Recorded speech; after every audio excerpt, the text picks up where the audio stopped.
اعوذ باللہ من الشیطان الرجیم بسم اللہ الرحمن الرحیم نحمدہ ونصلی علی رسولہ الکریم۔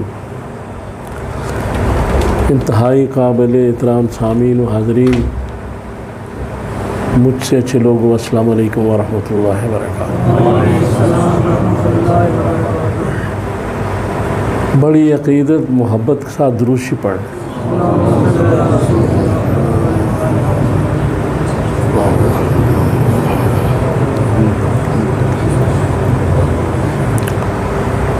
حضور صلی اللہ تعالیٰ علیہ وآلہ وسلم جس ماحول میں تشریف لائے، وہ جو معاشرہ تھا اس میں طاقتور طبقہ کمزور طبقے کو دبا رہا تھا، اور جو پیشوا تھے اس وقت کے، جو دین ابراہیمی کا دعویٰ تو کرتے تھے لیکن شرک میں بری طرح مبتلا ہو چکے تھے،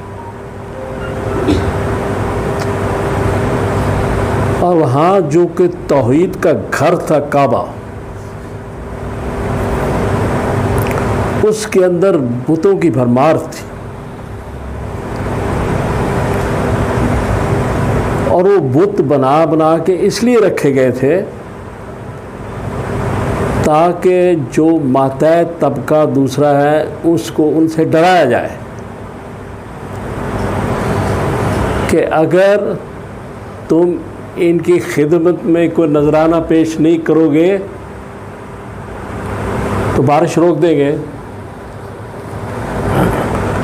یہ بت یہ کر دے گا، وہ بت یہ کر دے گا۔ یہ ایک ڈر اور خوف پیدا کیا گیا تھا۔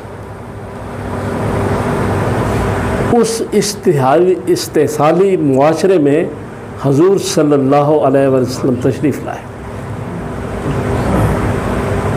اور آپ ان ساری چیزوں کا مشاہدہ فرما رہے تھے، دیکھ رہے تھے کیا ہو رہا ہے۔ انسان بھیڑ بکریوں کی طرح بک رہے تھے، نیلامی ہوتی تھی، انسان سے مراد مرد اور عورت دونوں، اور بیٹی کو اتنا برا سمجھا جاتا تھا کہ زندہ دفن کر دیا جاتا تھا۔ یہ وہ معاشرہ تھا جس پہ رحمت للعالمین تشریف لائے، لہٰذا بہت بھاری ذمہ داری تھی ایسے بگڑے معاشرے کو ٹھیک کرنا۔ تاریخ یہ بتاتی ہے کہ جو عظیم ہستیاں ہوتی ہیں وہ جب اس دنیا میں آتی ہیں تو دوسروں کی دنیا میں نہیں رہتی، بلکہ اپنے شوق جمال سے خوبصورت دنیا بنا لیتی۔ لہذا حضور صلی اللہ علیہ وسلم پیکر حسن و جمال جب تشریف لائے تو معاملات یہ تھی کہ قرآن نے ایک جا کہا، بسم اللہ الرحمن، اتخذوا احبارہم و رہبانہم اربابا من دون اللہ، کہ تم نے اپنے پیشواؤں کو، اپنے رہبان کو، احبار کو اللہ کو چھوڑ کر رب بنا لیا ہے۔ اس میں آ کے حضور نے توحید کی شمع روشن کی، اور پھر اس لیے قرآن میں جو باتیں کی گئی،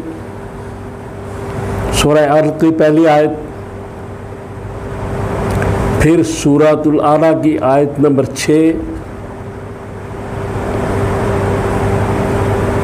جس میں کہا گیا، پہلی میں کہا گیا پڑھیے، پھر سورۃ الاعلیٰ کی آیت نمبر 6 میں کہا گیا کہ ہم پڑھائیں گے اور آپ بھولیں گے نہیں۔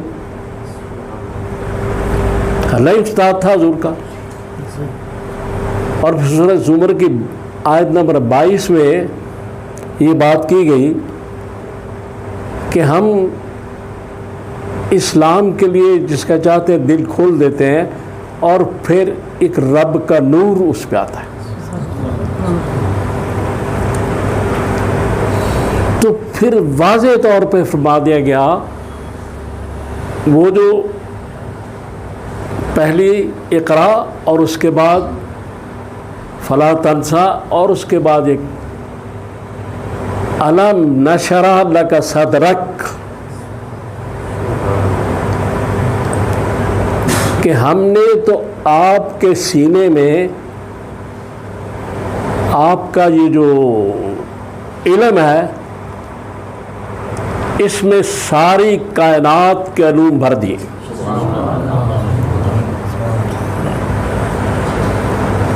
وَوَضَعْنَا عَنْكَ وِزْرَكَ وزر بوجھ کو کہتے ہیں.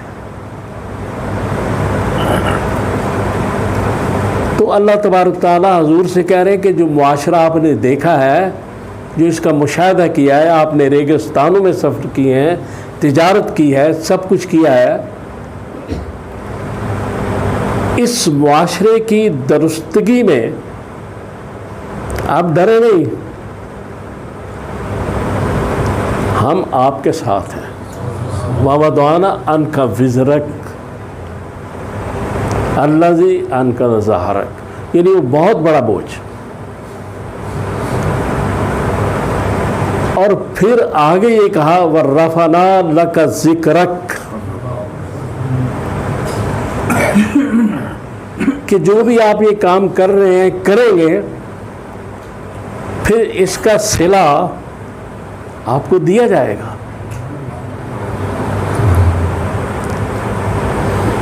اللہ تعالیٰ صلہ تو دے دیتا ہے اور وہ صلہ یہ ہوگا کہ ہم آپ کے ذکر کو اپنے ذکر کے ساتھ رکھیں اور کائنات یا گوشہ زمین کے اندر جہاں بھی ہماری نماز کے لیے اذان دی جائے گی اس اذان میں آپ کا نام ہمارے ساتھ شامل ہوگا. وَرَفَعْنَا لَكَ ذِكْرَكَ ہم آپ کے ذکر کو پوری کائنات میں پھیلا دیں گے. اور پھر کہا گیا اللہ اور فرشتے آپ پر درود پڑھتے ہیں.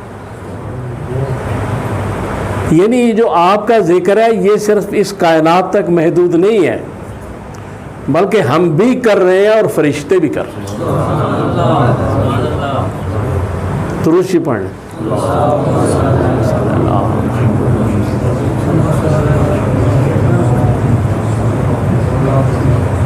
تو حضور سرور کائنات صلی اللہ تعالیٰ علیہ وآلہ وسلم کی جو آمد ہے، جو تشریف لانا ہے، وہ ایک قبیلے کے لیے نہیں تھا جیسے پہلے نبی آتے تھے، کسی ایک خاص علاقے کے لیے، شہر کے لیے، ملک کے لیے نہیں تھا، بلکہ وہ ساری کائناتوں کے لیے قیامت تک. اور جو نبی یہ فرمائے کہ آدم سے پہلے بھی میں نبی تھا اور آخری نبی بھی ہمیشہ تک وہی رہے، تو اس کی وسعت رسالت تو دیکھ.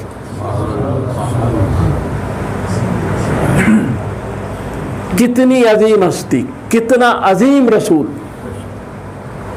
کتنا عظیم نبی، کتنا عظیم بشر، کتنا عظیم نور ہدایت، کتنا عظیم عبد. ہر مرتبے کی جو معراج، ہر فضیلت کی جو معراج، ہر مقام کی جو معراج ہے، وہاں پر آپ کو میرا اور آپ کا رسول نظر آئے گا. وَرَفَعْنَا لَكَ ذِكْرَكَ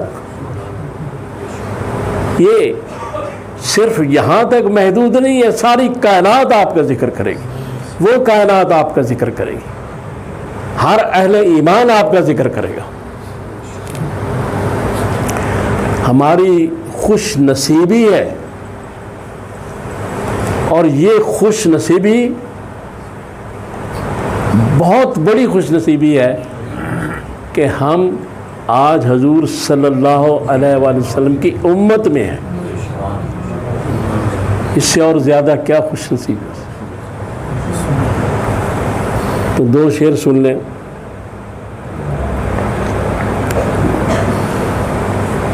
ہستی کائنات کا وقار آئے،